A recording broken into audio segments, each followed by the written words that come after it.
We live in scary times, don't we? Especially right now. Marilyn and I have been watching those Left Behind movies. We're down to the last one, I believe, now.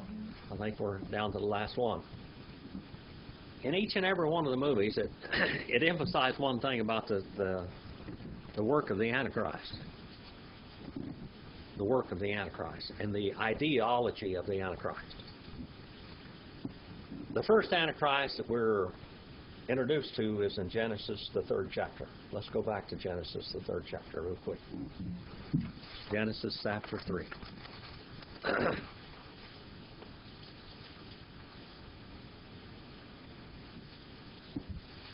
We had Brother Ken Blinn come up here and speak to us about Mormonism, his difficulties over there, and trying to lead those people to the Lord. You can go there on class number 281, and you can watch or listen to that class.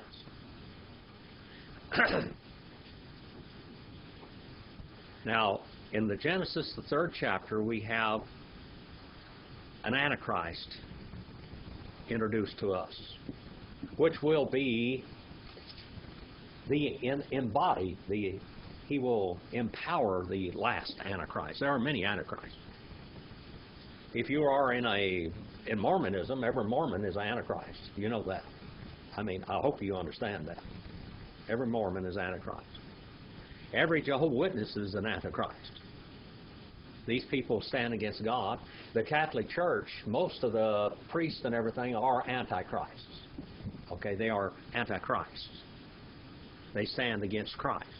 Okay, because they're supplanting him or putting him out of the way and trying to stand in his. What does Antichrist mean? Instead of Christ. What does the Catholic Church teach? Priest and Mary take the place of Christ, don't they?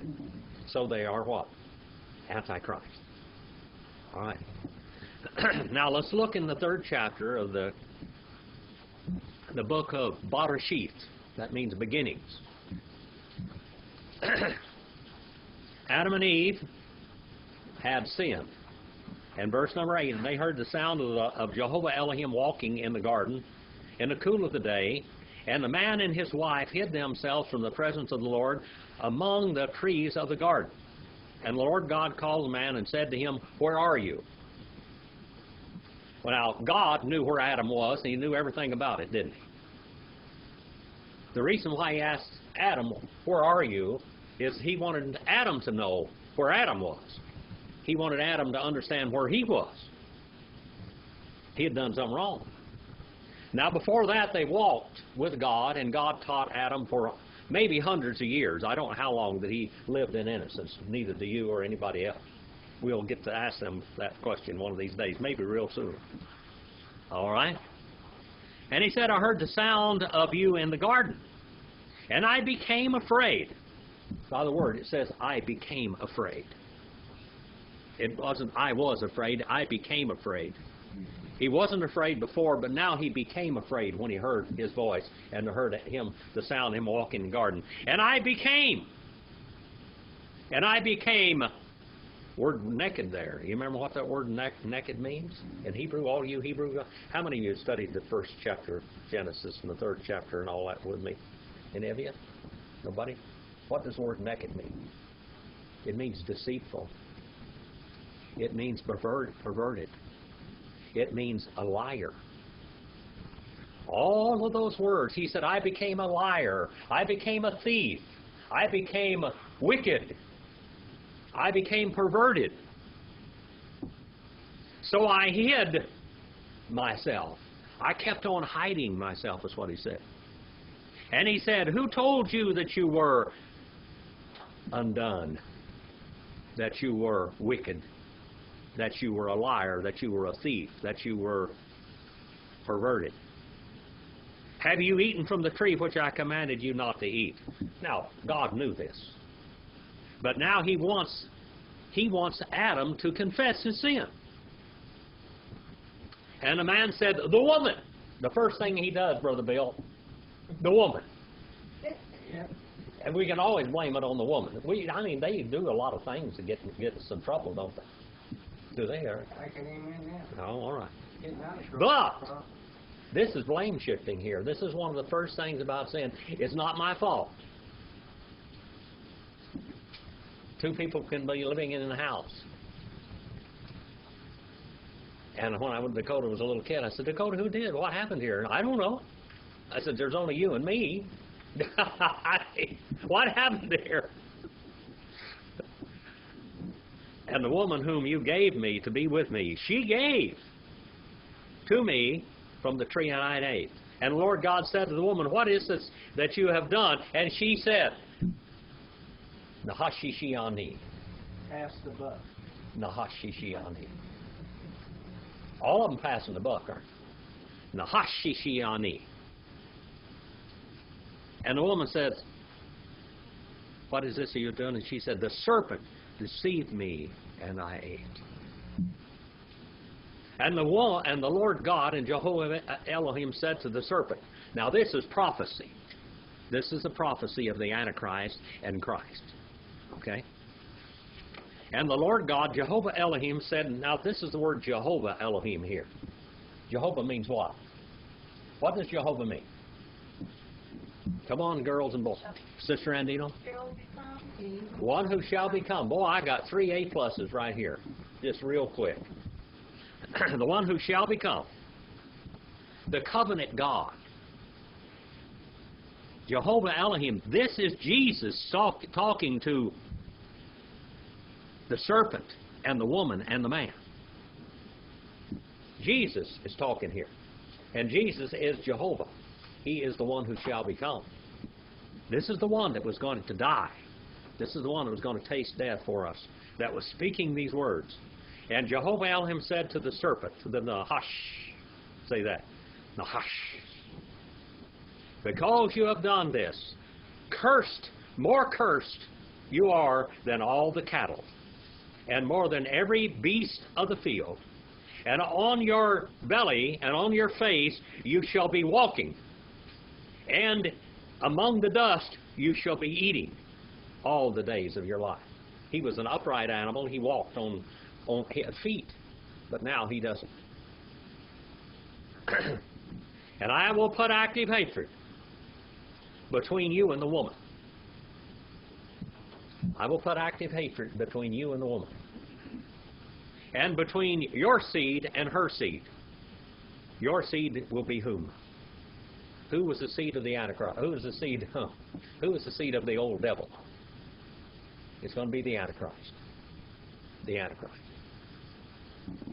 All right? And her seed, and you shall bruise you as to the head, and he shall bruise you as to the heel. And to the woman he said, I will greatly multiply your pain in childbirth, and in pain you shall bring forth children, and your desire shall be for your husband, and he shall rule over you. And then Adam, he says,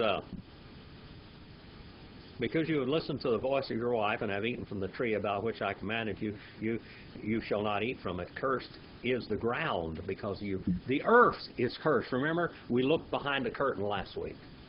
We looked beyond the curse last week. Right here, we're talking about the curse.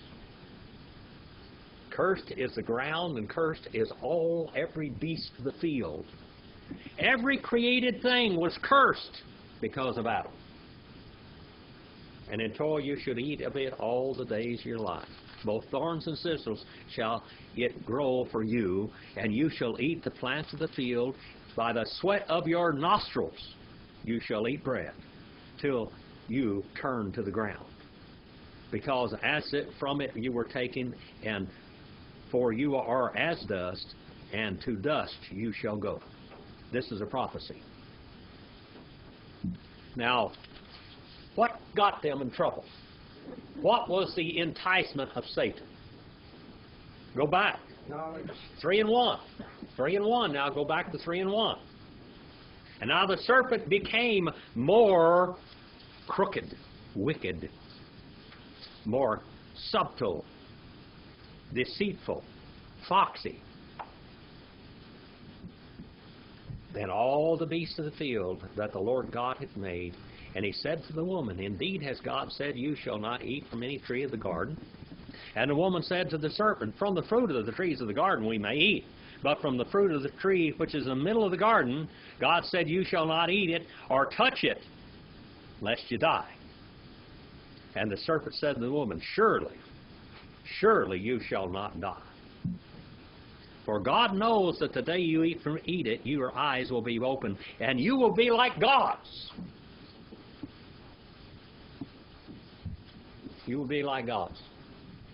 What was the great promotion of Herbert and Garner Ted Armstrong with their Worldwide Church of God? What was their promotion, their greatest promotion? What was the basis, the foundation of their theology? You can become God. Okay, now is that Antichrist? Is that Antichrist? What is the basic foundation of Mormonism? Huh? That every man is a god. That is of the Antichrist. That is of the Antichrist and of the Antichrist. What will be the promotion of the Antichrist in the last days that ought to make you shudder? You can be like gods. We'll have a one-world religion. That ought to scare the daylights out of you. This scare the daylights out of you. All right? And the serpent said to you, You shall surely not die, for God knows, and the day that you eat from it, your eyes will be open, and you will be like gods, knowing good and evil. And the woman saw that the tree was good for food, and that the delight of the eyes, and the tree was desirable to make one wise, and she took from the fruit, and she ate, and she kept on eating, she kept on eating, and she gave to her husband, and he ate, and he kept on eating, and he kept on eating, and he kept on eating. They just glutted themselves. In Hebrew, that's what it says. They glutted themselves. And the eyes of them both were opened, and they became naked. They became naked. Now let's go back to Matthew the 24th chapter. Matthew the 24th chapter, and let's start looking in here. The propaganda machine of the Antichrist is you will be like gods. One world religion. All right? Verse number 29. We talked about the Son of Man will come like lightning from the east to the west. But when the Lord comes for His people, it's going to be a different story in it. I just love that movie, Left Behind, the way it had. Because I'm going to tell you what, it's going to be like that. You know that every Muslim, every Mormon is going to lose their children. Now, all those under the age of accountability, every Muslim is going to lose every child that they've got. Every saved person, every Catholic, their children are going to disappear. All under the age of accountability. They're going to wonder what in the world happened. What in the world happened? Lost wives are going to be left behind. Lost husbands are going to be left behind all through the world. Let's see what it says here in Matthew, the 24th chapter. Immediately after the tribulation of those days, the sun will be darkened, and the moon will not give its light, and the stars will fall from the sky. In other words, we're going to have all kinds of meteors hitting this earth. And the sky and the powers of the heavens will be shaken. And the sign of the Son of Man will appear in the sky, and then the tribes of the earth will mourn, and they will see the Son of Man coming in the clouds on the sky with power and great glory. This is talking about the second coming of Jesus. His coming for His church and all of the saved and all the children of the earth is before this. Okay? That's right before this. Now, who are the elect? Who are the elect? Who is the elect? There are two elections in the Bible. Who is the elect? The Jews, number one, and the church, number two. The church has already been raptured. So now we're not talking about that elect. Okay? Two elections. And he will send forth his angels with great trumpet, and they will gather together the elect from four winds, from one from one end of the sky to the other. And now learn the parable from the fig tree. When its branch has already come tender, and it puts forth its leaves, and you know that summer is near. Remember when Jesus cursed the fig tree? He cursed the fig tree. That was what we call a miracle of judgment. Now, why has Israel suffered 2,000 years of torment since Christ? Why have they suffered this torment? Because they were good? Why has Israel been under the hammer of God's judgment for 2,000 years? Because they rejected their Messiah king. They rejected him. And they murdered him. And they tried to kill those he raised.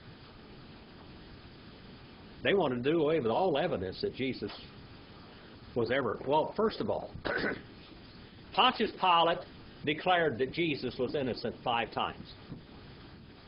Okay? He declared he was innocent 5 times. And the Jews demanded his death. He said, well, I'll tell you what I'll do. I will take a murderer and a robber. He's thinking in his head.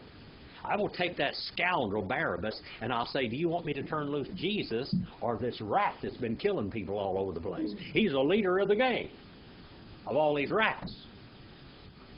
Which one do you want? You want Jesus, or do you want this man to be turned loose back on your children again and your families? And they said, what? Give us Barabbas.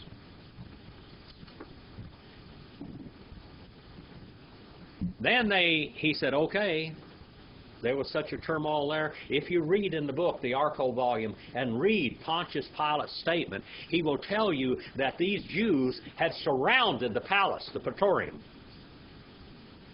and the judgment hall, and he said the ground was shaking from their shouts and the stomping of their feet and their screams demanding the crucifixion of Jesus. Demanding his crucifixion. There was an insurrection right there. Demanding. And he had to turn Jesus loose. And what did he do when he turned Jesus loose and he condemned him? What act did Pilate do in front of all of these Jews? He washed his hands, and he said, my hands are innocent of this man's blood. And what did the Jews say? Let his blood be upon us and our children. And it was, and it is today. They're still in trouble. And there's going to be a great judgment upon Israel.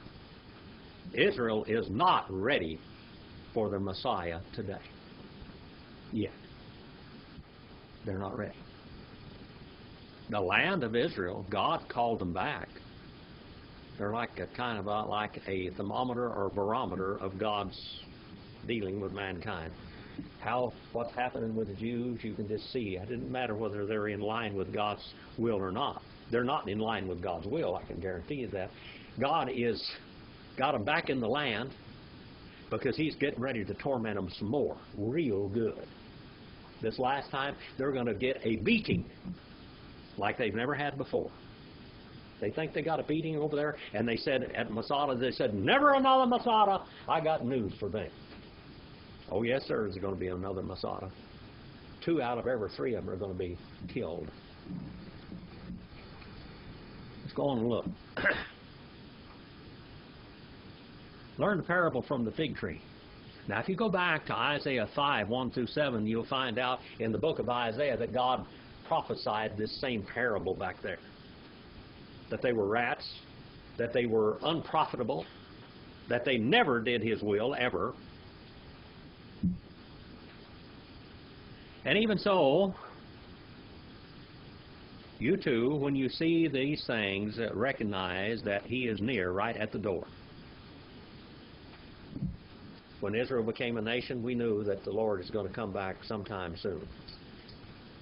It's been quite a few years now.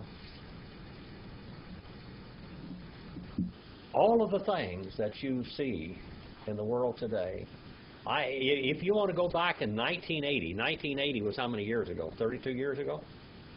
You want to hear me preach the whole book of Revelation in 1980? If you go to discoverthewordwithdrjim.com and then go to old sermons, go over there to the audio sermons and old sermons, I think I preached 20-something messages on the book of Revelation back then. 1980. I talked about things. Now those things have come about. We're here now. The mark of the beast is possible. It wasn't possible back then. We talked about it. But now it's something that can be just implemented tomorrow. Tomorrow. We talked about a one world currency. We already have a euro, don't we? You know that the world is broke? Anybody? Is that news to anybody? The world's broke. One of these days they're going to strike new money. One of these days they're going to strike new money, and none of anything, your gold, your silver, nothing, your diamonds, nothing you have is going to be worth anything. You won't be able to get a job unless you have a mark. You won't be able to buy a can of water, a can of beans, or anything unless you've got that mark, because that's the only thing that's going to buy anything. Truly I say to you, this generation will not pass away until these things take place.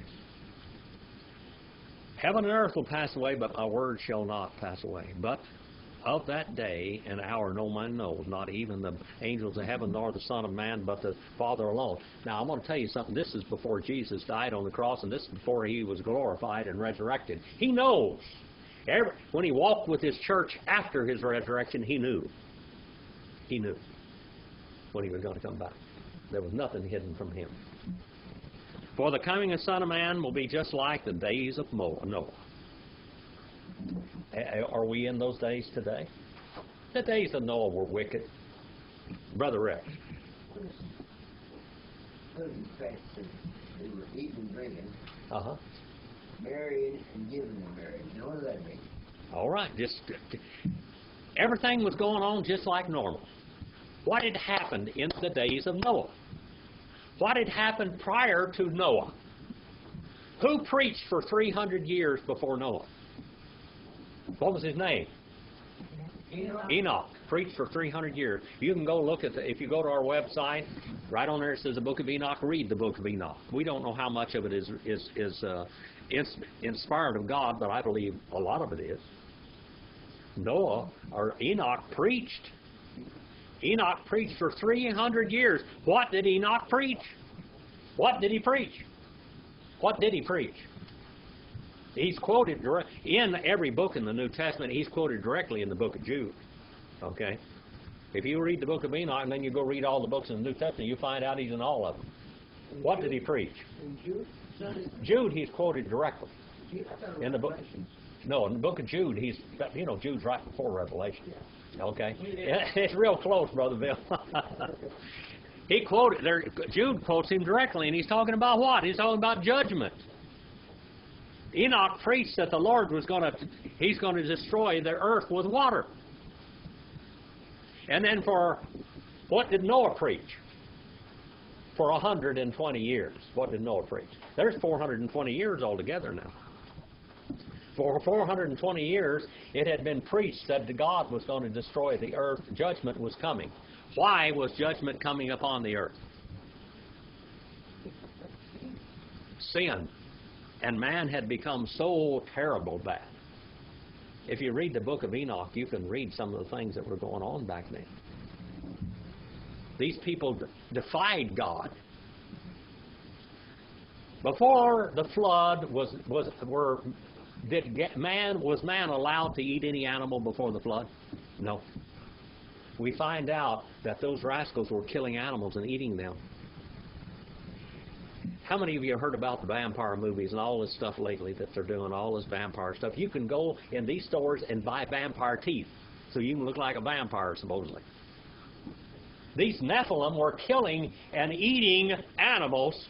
They were depopulating the earth. And not only that, but they were drinking men's blood and animals' blood. And blood was always something that you could not eat or drink. The life was in the blood, and God considered that life in every animal and every human as sacred. You didn't eat that. That was not allowed. Okay? Well, that's in the days of Noah. In the days of Noah, they were going on, they were eating and drinking, they were having parties, they were just having a real good time. All the time, preachers were preaching that the end is coming. Well, still,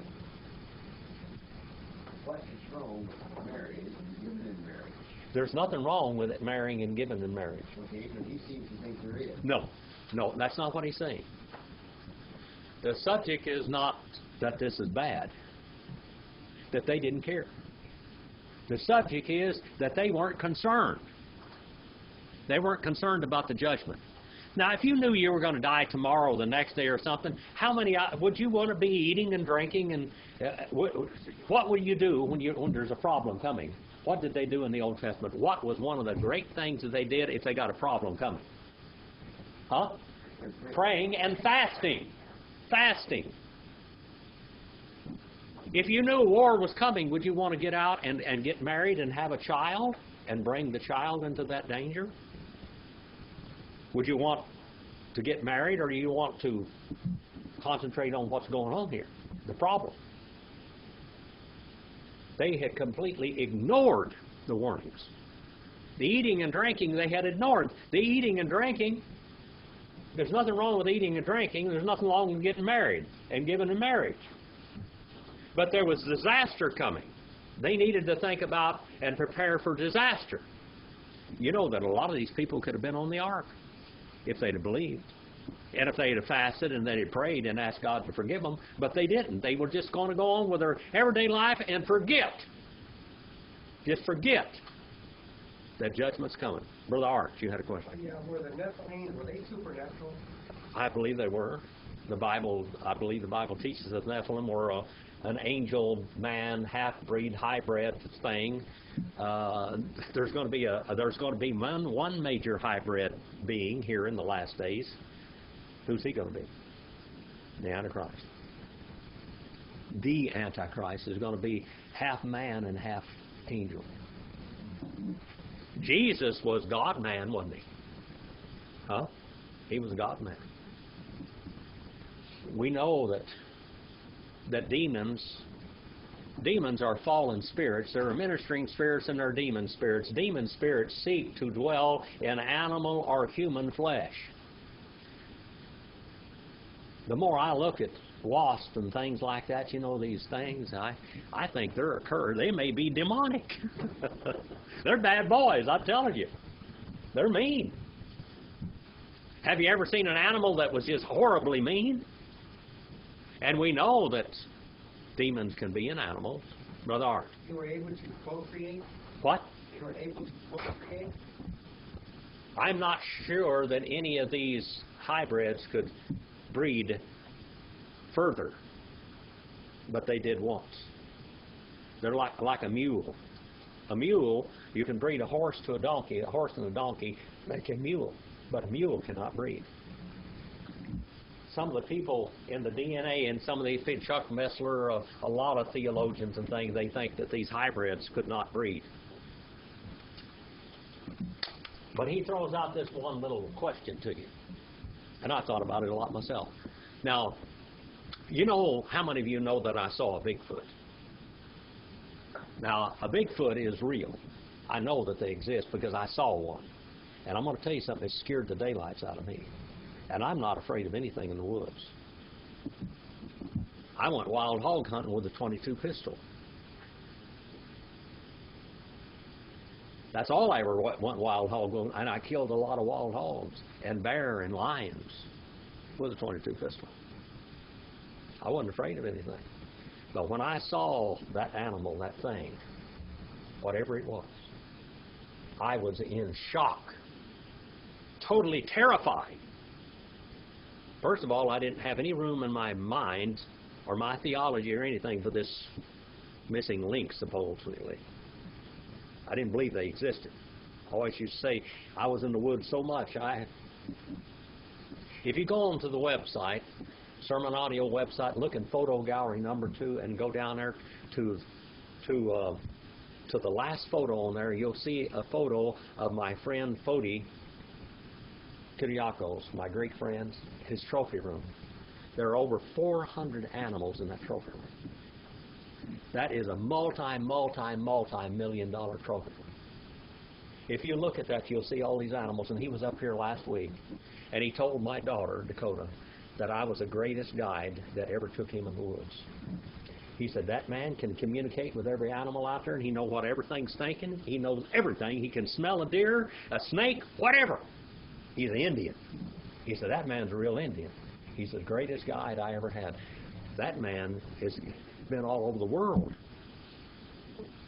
And I am the greatest guide that he ever had. And I always used to say that if there had been a Bigfoot in the woods, I would have seen it. And all of a sudden, out there in the middle of nowhere in Nevada, this Bigfoot walks across the road in front of me and scares me to death. I mean, I was totally shocked. I didn't believe in him. I had a .44 Magnum sitting in the seat, a big gun. Sitting right there loaded, right there at my hand. And I was terrified of this animal. And that day I realized that they existed. But what is this thing? And then I started studying all of you that went with me in Genesis 6th chapter in the book of Genesis when I taught it from Hebrew. We studied giants throughout the Bible. Bigfoots are big, aren't they? They're hairy looking. All of this. We know there was one real famous Bigfoot in the Bible. His name was what? Goliath. And we know that he had brothers. And there was Og and all these giants. And all these giants are referred to as Nephilim. And in Genesis the 6th chapter, these hybrids are called Nephilim. It kind of puts things really together, doesn't it? Now, those Bigfoots are really Nephilim. Now, we know that 1/3 of the spirit world, let's look at it.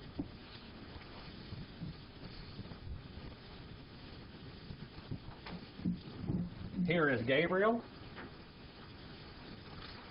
and here is Michael, okay, and here is Lucifer, okay. And in Lucifer's realm, which is a material realm, there are spirits and angels. And in Gabriel's realm, which is what? The intellectual realm, there are spirits and angels. And then in Michael's realm, there are spirits and angels. And we know from the Bible that when Lucifer rebelled against God, and you can study his path right on that chart. Look there. All the way that blue line. I think they should have put it black for evil instead of blue. But see that blue line all the way from Isaiah 14 all the way down through here and the different pathway? That's old Lucifer's trail in history. The trail is the serpent. We know that these spirits and these angels, that Lucifer took 1/3 of all of them, 1/3 of the spirits and 1/3 of the angels with him. Now, when you got 2 against 3, who's going to usually win? 2. Huh? 2. Huh? 2 against 1. I mean, 2 against 1. Who usually wins? 2. The 2. But how, in the last days, and even through history, if Satan was going to come and raise his numbers to where he could overcome God, what would he have to do? Produce more. Produce more. Produce more. How would he produce more? Nephilim. He'd have them from the spirit world, the angel world, and he'd have them from what? The material world, which is mankind. Now we know that the most dangerous angels and spirits had to be locked up. And I think that those were ones in Michael's realm. I don't think that all of Lucifer's realm went with him over the material. I think our guardian angels and ministering spirits comes from Lucifer's realm. All of Lucifer's bunch didn't follow him, but some of Gabriel's and some of Michael's. All of the soothsayers and the palm readers and all of this kind of stuff, if they're legitimate at all of that's from Gabriel's realm. This is the intellectual realm. If you're really getting legitimate prophecies and everything from somebody, and it really turns out to be true, if Nostradamus did anything right, he got it from the fallen spirits from this realm right here. That's where it came from.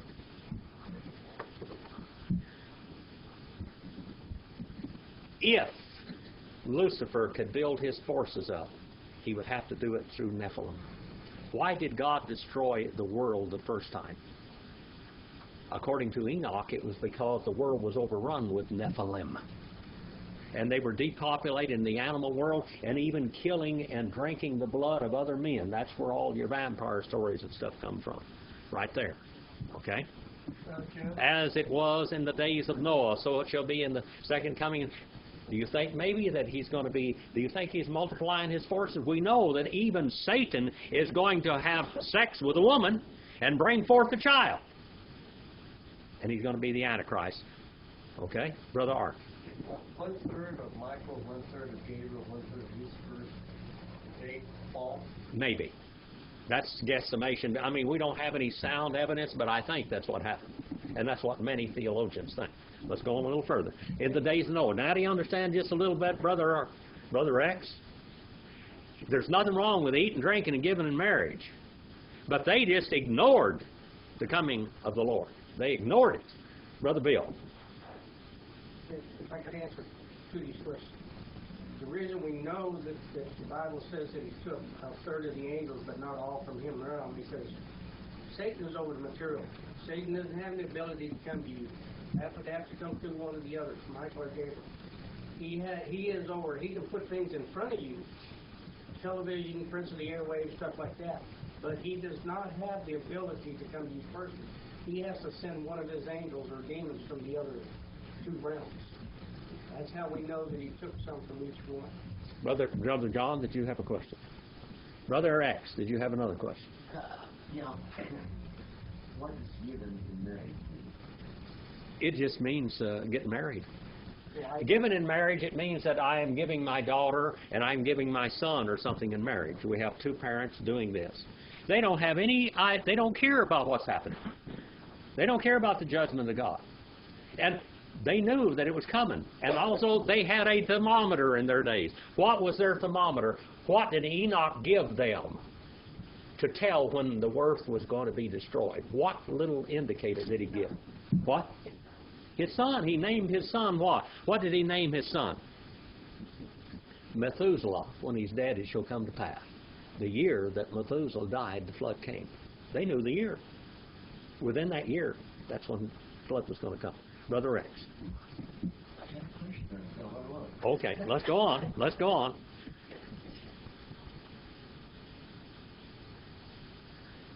For the coming of the Son of Man will be just like in the days of Noah. For as in those days which were before the flood, they were eating, drinking, and they were marrying and giving in marriage until the day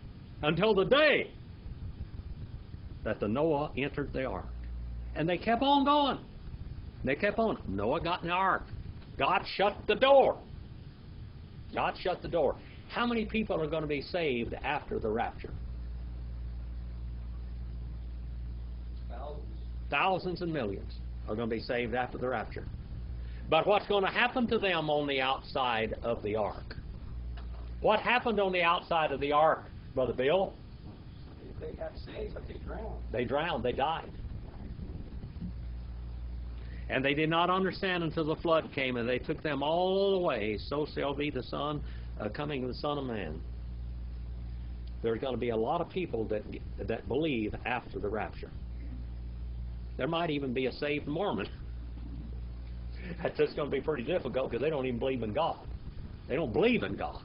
They don't believe in the essence of God, period. The Antichrist philosophy. What is the philosophy of the one world religion today? What is the philosophy of the one world religion today? Come on now. What's this universalism? That there's no hell.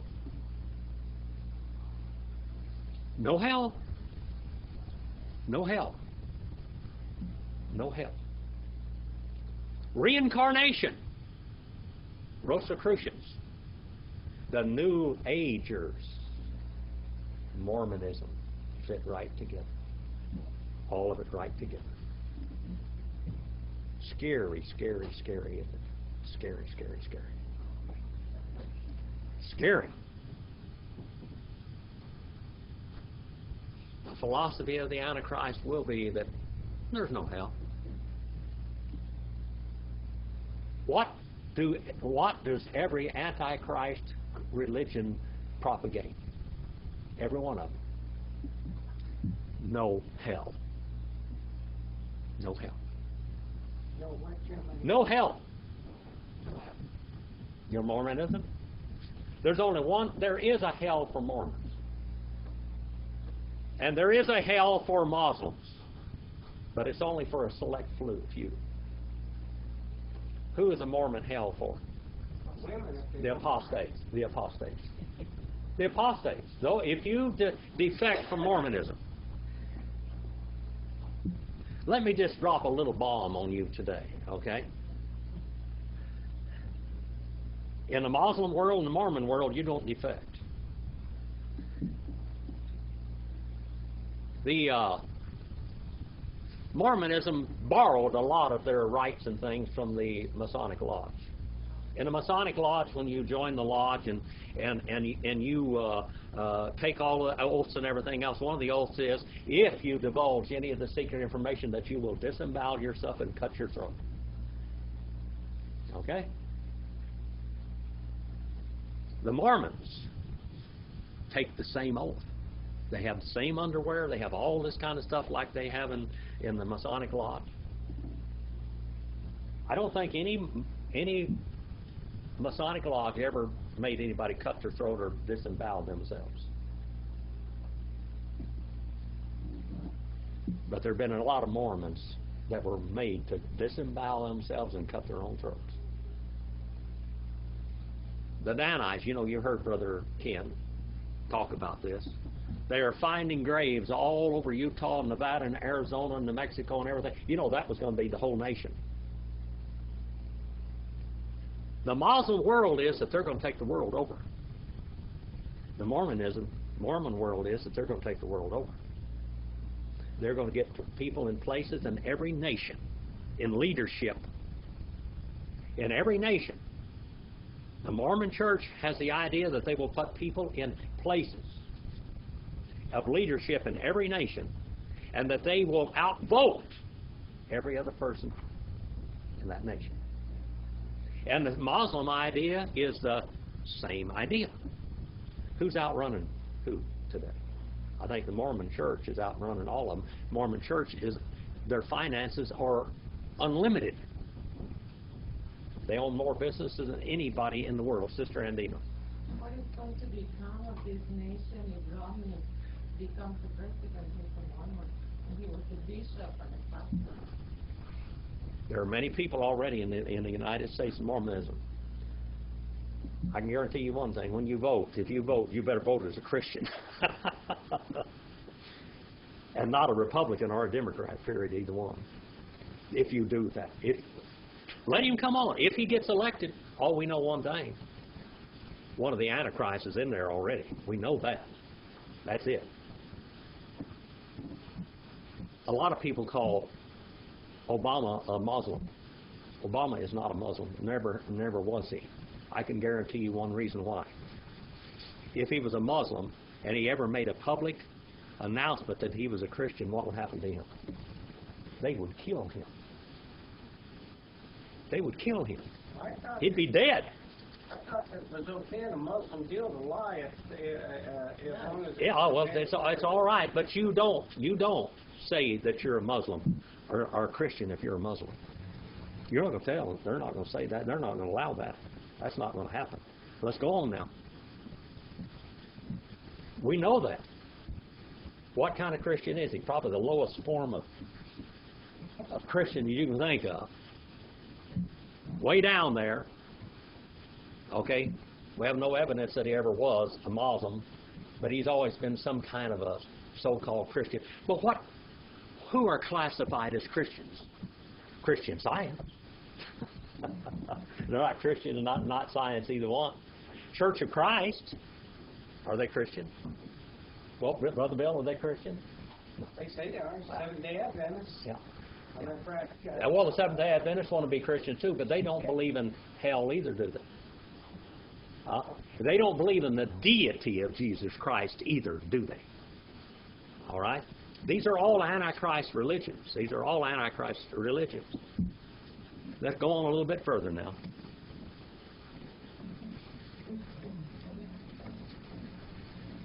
For in those days that we may marry and given in marriage, you've got to turn this old machine over.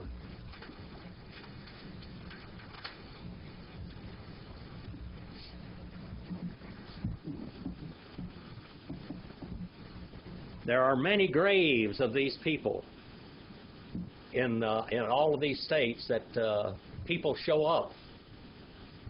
The Danites would come when someone would defect from the Mormon church. 2 men would show up at his door. And he would know why they were there, and they would know why he was there. And they would go out and they'd have that man dig his own grave.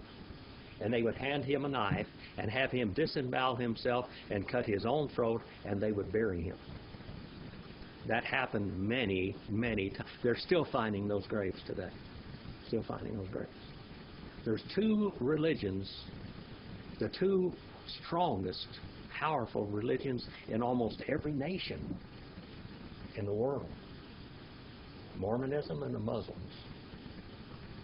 And in one swoop joint, in the Mormon church, they would accept the Muslims as brothers like that. And right now, even the Catholic Pope is beginning to accept the Muslim world. All of this, when it all gets together, what is it going to be? The one world religion. And what do they believe in? What do they believe in? They all have certain things in common. But at that hour and that man, no one knows, not even the angel of heaven nor the Son, but the Father. He will be eating and drinking. Then there will be 2 men in the field. One will be taken and one will be left. That's the rapture. There'll be 2 men in the field. One will be taken and one will be left. 2 women will be grinding in the mill, and one will be taken and one will be left. Therefore be on alert, for you do not know which day the Lord is coming. But be sure of this one thing, that if the head of the house had known at what time the night of the thief was coming, he would have been on alert and would have not allowed his house to be broken into. This is your answer, Brother Rex. Eating and drinking and being given in marriage. Preparation. One question. Yes. Is he warning people not to have children? He's warning people to do one thing. Be unaware, the thief is coming. The end is near. When we see all of these things happen, prepare. For this reason, you be ready too, for the Son of Man is coming at an hour when you do not know he will.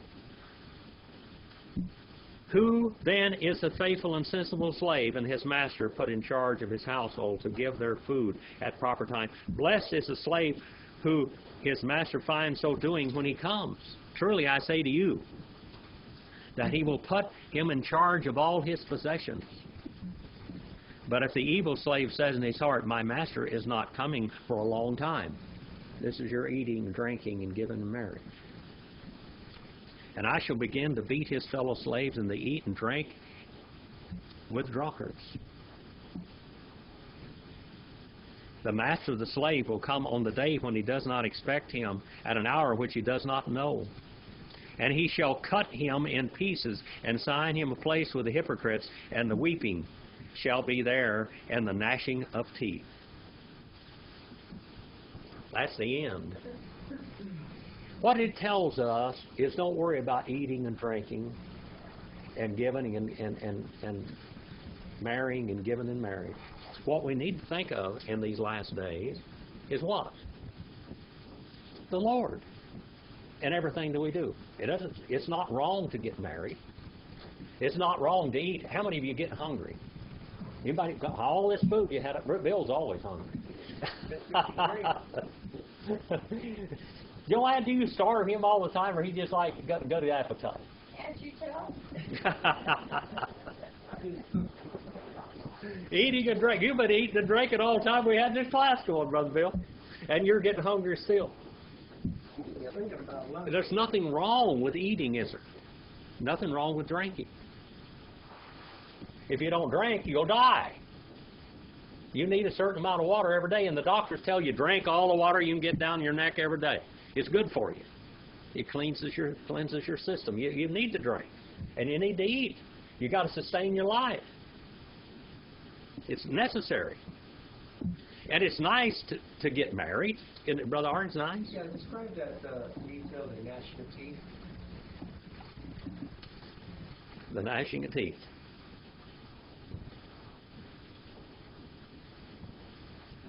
Have you ever seen anybody in so much pain they broke their own teeth off? Huh? Yeah. Be in so much pain they break their own teeth off. People will chew their teeth till they break. People that have, Brother Roger, you have low blood sugar.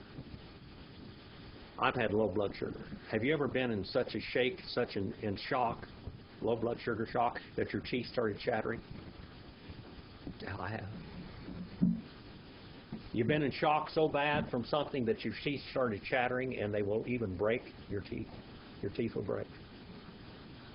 I had a friend that went into shock so bad from seizures, from different trauma, that he broke all his teeth off. He had to put caps on all of his teeth. Had to put caps on all of his teeth. He broke all his teeth off. The gnashing of teeth. Pain and misery. The gnashing of teeth. These people will be in such trauma that they break their teeth off. They grind their teeth off. In your sleep, sometimes people grind their teeth off. You have these night guards to keep you from grinding your teeth, and it doesn't break your teeth off and grind and wear your teeth down. Terrible pain causes grinding and breaking and gnashing of your teeth. And hell is that place. Hell is that place. Those people will be gnashing their teeth forever in hell. Gnashing and gnashing and gnashing their teeth forever in hell. Well, that's the end of it for today. Come back next week. I wanted to ask you something. Now, I have got the movies Left Behind. The first movie especially. And I was going to tell you, if you wanted me to show the movie next week, we'd show it, but you'd have to come and watch the whole movie. Some of you, a lot of you have seen it already, so that's not, if you don't want, I'll just go on with the Bible. Is that all right with you? Because I'm not finished with the rapture. I just got started. We're going to look at the rapture in the Bible. And take your little chart, right there, the rapture, look that up. And then we're going to go with the cross references, and we're going to look at the words next week. Okay? We'll look at the words.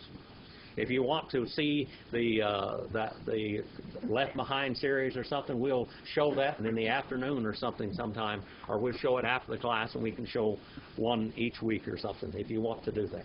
It's up to you. We can do that later. All right, Brother Bill.